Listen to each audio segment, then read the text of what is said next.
TV7. On va revenir longuement ce matin sur les incendies qui ont frappé la Gironde avec le commandant Mathieu Jaumin du SDIS 33. Bonjour. Bonjour.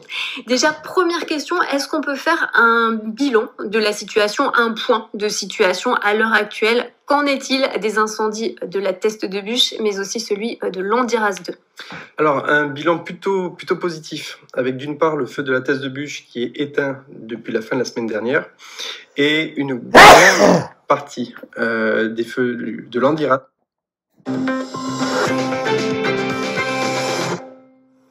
Bienvenue à tous, si vous nous rejoignez sur la matinale de TV7, on va revenir longuement ce matin sur les incendies qui ont frappé la Gironde avec le commandant Mathieu Jaumin du SDIS 33.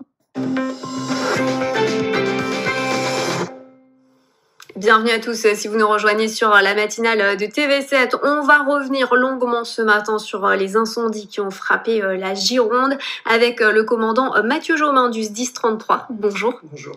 Déjà, première question, est-ce qu'on peut faire un bilan de la situation, un point de situation à l'heure actuelle? Qu'en est-il des incendies de la Teste de Buch, mais aussi celui de Landiras 2? Alors, un bilan plutôt positif, avec d'une part le feu de la Teste de Buch qui est éteint depuis la fin de la semaine dernière, et une grande partie des feux de Landiras éteints en passe de noyage, que l'on a qualifié de maîtrisé, c'est-à-dire qu'on a la certitude que ces feux n'évoluent plus. Pour autant, il reste une poche de résistance thermique qui nécessite le maintien d'un dispositif opérationnel à ce niveau et une surveillance qui est réalisée par les élus des communes sinistrées. Donc on a de grands espoirs pour là également déclarer ces prochains jours ce feu-là éteint. En juillet dernier, donc deux incendies se déclarent quasi simultanément à La Teste et à Landiras. Est-ce que c'est une situation inédite pour les pompiers de Gironde? Totalement.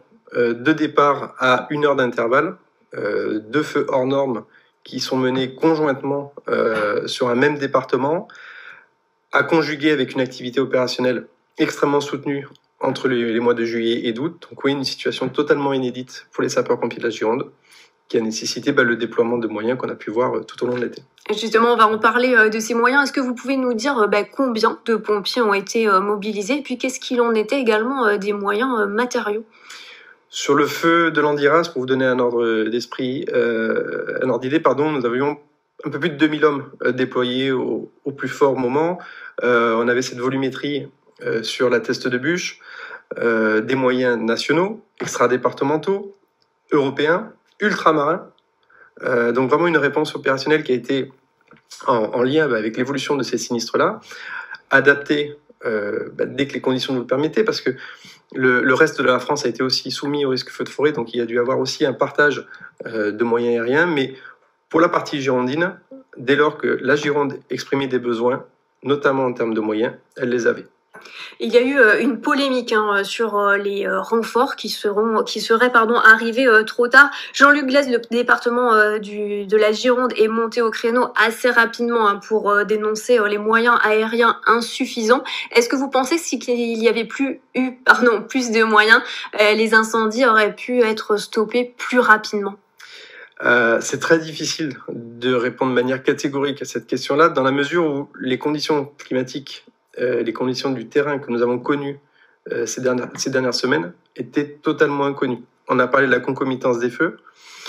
On avait également des feux poussés par des vents qui ont quasiment systématiquement donné tort aux prévisions météorologiques et aux scénarios opérationnels qui étaient mis en lien. Donc nous étions dans une phase de canalisation, d'accompagnement du feu. Traditionnellement, il y a un gros travail d'anticipation qui est fait. Là, ce travail, dans les premiers temps, se limitait à canaliser. C'est pour ça que nous avons dû faire preuve d'ingéniosité, de réactivité. Donc là aussi, il y a eu l'emploi de nouveaux matériels, justement de tests grandeur nature, pour répondre à cette situation qui était jusqu'à présent jamais vue. Il y a eu des incendies concomitants entre la Gironde mais aussi le sud de la France. Forcément, les avions, les Canadair, les Dash sont répartis entre tout ça. Qu'est-ce qu'il en serait si justement tous les moyens étaient mutualisés? Qu'est-ce qui se passerait s'il y avait des incendies un peu partout finalement à l'avenir? C'est notre crainte.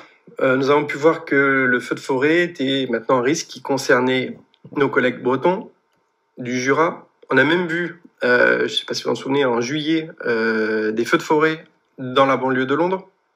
Donc les régions plutôt au nord de la Gironde sont désormais concernées par ce risque.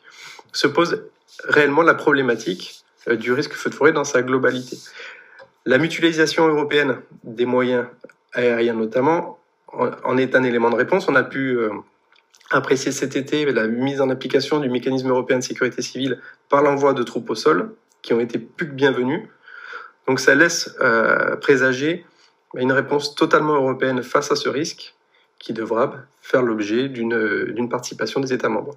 On va revenir sur l'incendie de Landiras 2, qui est encore en cours actuellement. Est-ce que c'était un scénario que vous envisagiez, que vous redoutiez, cette reprise de feu? Pas du tout. Alors ce feu qui débute à quelques encablures du premier faisait partie malheureusement des options qui se présentaient à nous, à savoir nouvelle éclosion dans une surface tourbée, problématique, comme on peut le voir actuellement en termes d'extinction. C'est-à-dire qu'on a un feu qui couvre toujours. Là où nous avons été totalement surpris, c'était notamment dans la nuit du 9 au 10 août, où le feu a parcouru 5000 hectares. Une première, puisque la nuit en feu de forêt est traditionnellement associée à une phase d'accalmie, où les conditions climatiques sont plus favorables pour nous. Cette nuit-là, ce n'était absolument pas le cas. Bien au contraire, on était dans la continuité de la journée et dans les prémices de la journée qui allait suivre. Donc on a eu plus de 48 heures thermiques extrêmes qui ont contribué malheureusement au développement de ce feu-là. Ces incendies se sont déroulés alors que la Gironde était en canicule rouge. Concernant justement ce réchauffement climatique, comment est-ce que vous vous positionnez par rapport à ça? Est-ce que vous êtes plutôt pessimiste pour l'avenir? Notre plus grand souhait est de conserver l'adjectif inédit à la saison estivale 2022. Maintenant, c'est une réalité à laquelle nous devons faire face. C'est pour cela que d'importants travaux s'y sont menés quotidiennement pour adapter notre réponse opérationnelle à l'évolution et à des crises climatiques. On parle des feux de forêt, mais on a également les phases tempêtes, comme on a pu le voir au mois de juin sur la région de Saint-Médard-en-Jalles, le Haillan, avec des phénomènes très courts, très violents. Donc pour nous, malheureusement, je dirais une nouvelle source de travail, mais surtout de nouvelles doctrines à développer, une nouvelle réponse opérationnelle, institutionnelle, collective, puisque grâce à l'élan populaire qu'on a pu connaître cet été-là, la réponse a permis d'arrêter ces feux-là. Elle ne s'est pas limitée par le concours des moyens de la sécurité civile. C'est vraiment un effort collectif important. Et c'est dans cette logique-là que nous souhaitons nous poursuivre nos travaux et quelque part, c'est un enjeu de société, tout simplement. Et puis je vais profiter de votre présence sur ce plateau pour revenir sur une actualité dont je parlais précédemment dans le journal. Un homme de 19 ans qui est suspecté d'être à l'origine de 31 départs de feu dans le Médoc cet été a été interpellé et placé en détention. Il a partiellement reconnu les faits. Il est pompier volontaire à Soulac-sur-Mer. Quel est votre avis par rapport à ça? Est-ce que vous avez une réaction justement?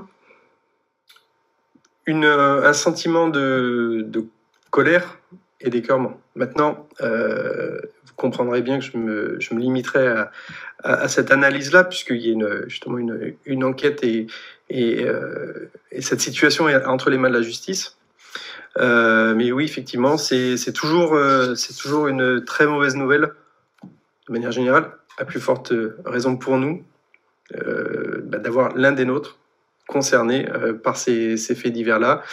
Des mesures ont été prises immédiatement par le SDIS, notamment en termes de positionnement de cet agent qui a été immédiatement suspendu. Ce qu'il faut comprendre, c'est que nous ne sommes pas à l'abri, malheureusement, de ces situations-là. Les sapeurs-pompiers interviennent dans le cadre de la lutte contre les feux de forêt, mais interviennent dès lors qu'un incendie nous semble suspect, et vous l'avez cité dans le cadre de vos précédents reportages, les sapeurs-pompiers s'investissent particulièrement dans la recherche des causes et des circonstances des incendies. Donc, si vous voulez, nous tenons à prendre cette problématique dans sa plus grande transversalité. Merci beaucoup, commandant Jomain, d'avoir été l'invité de cette matinale.